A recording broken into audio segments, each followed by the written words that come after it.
Tinalakay sa sesyon ng Sangguniang Panlunsod ng Kawayan ang usapin kaugnay sa kawalan ng sahod ng mga casual employee ng lokal na pamahalaan tuwing holiday.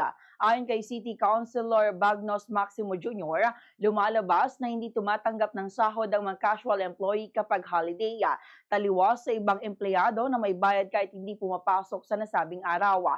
Ipinaliwanag ng konsihal na iba ang sitwasyon ng mga casual employee dahil umiiral sa kanila ang no work, no pay policy kaya't walang naibibigay na sahod tuwing may holiday.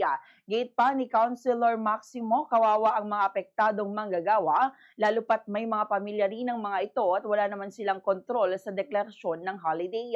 Dahil dito na pagkasundoan ng konseho na magpatawag ng committee hearing sa mga susunod na araw kasama ang City Treasury Office, Accounting Office, Human Resource Department at mga kinatawan ng Workers Association upang masusing talakayin ang naturang issue.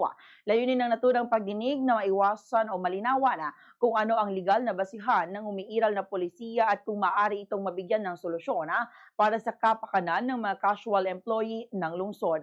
Ganito ang bahagi ng pahayag ni City Councilor Bagnos Maximo Jr. When it comes to the declaration of holidays, regular holidays, non-working holidays, hindi ko nila ito natatanggap, Mr. Chairman. Hindi ko po alam ang kadahilanan. Ito pong buwan ng April, Mr. Chairman.